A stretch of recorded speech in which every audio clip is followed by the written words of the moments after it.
আসসালামু আলাইকুম। নীলফামারীতে মসজিদের ভেতরেই কোরআন তেলাওয়াত করতে করতে মৃত্যু হলো এক যুবকের। ২২ বছর বয়সী এই যুবকের সফলতার গল্প শুনলে অবাক হবেন আপনিও। হ্যাঁ, আমি বলছি এটি সফলতার গল্প। কারণ একজন মুসলিম হিসেবে আমাদের সফলতা তখনই অর্জন হবে যখন আমরা জান্নাতে যেতে পারবো। বিভিন্ন ধর্মগ্রন্থের মানুষের বিভিন্ন রকম সফলতা থাকলেও মুসলিমদের সফলতা কিন্তু একটি, সেটি হচ্ছে জান্নাত অর্জন করা। তো চলুন আজকে জান্নাত অর্জন করা সফল একজন যুবকের গল্প শোনাই। ঘটনাটি নীলফামারীতে ২২ বছর বয়সী এই যুবকটি ফজরের নামাজ আদায় করার পরে মসজিদেই কোরআন তেলাওয়াত করছিলেন এবং তিনি কোরআন তেলাওয়াত করতে করতেই হঠাৎ করে মেঝেতে শুয়ে পড়েন।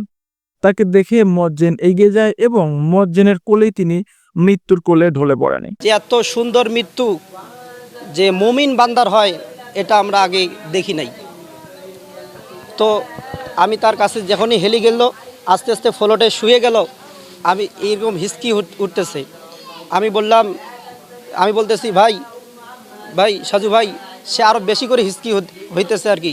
মাথা হাত দিলাম, পা সত্যি করলাম, কিন্তু সে তার আগেই পৃথিবী থেকে চলে গেছে। এই যুবকের মৃত্যুতে তার বাবা মা সহ পরিবারের সবাই শোকাহত, কিন্তু তারা কোনো রকম আক্ষেপ প্রকাশ করেনি। তারা জানিয়েছে তাদের সন্তানের মৃত্যুতে তারা অনেক খুশি, কারণ যে মৃত্যু হয় আল্লাহ তাআলার ইবাদতের মধ্যে সেই মৃত্যু অবশ্যই জান্নাতে মৃত্যু। তো চলুন এবার আসি এমন কিছু কথায় যে কিভাবে এই যুবক সফলতা লাভ করলেন এবং জান্নাতে একটি মৃত্যু অর্জন করলেন। দেখুন, মৃত্যু কিন্তু অবধারিত।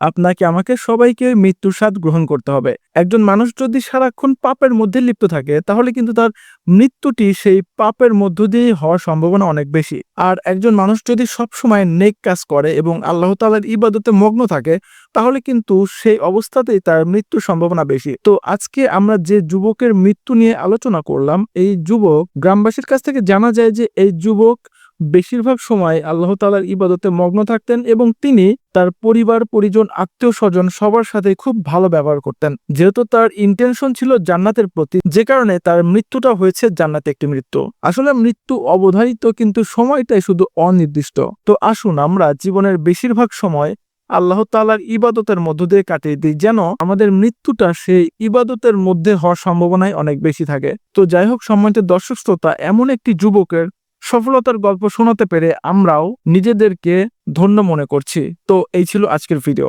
এতক্ষণ আমাদের সাথে থাকার জন্য সবাইকে অসংখ্য ধন্যবাদ। দেখা হবে পরবর্তী ভিডিওতে। সে পর্যন্ত ভালো থাকবেন, সুস্থ থাকবেন, আমাদের সাথেই থাকবেন। খোদা হাফেজ।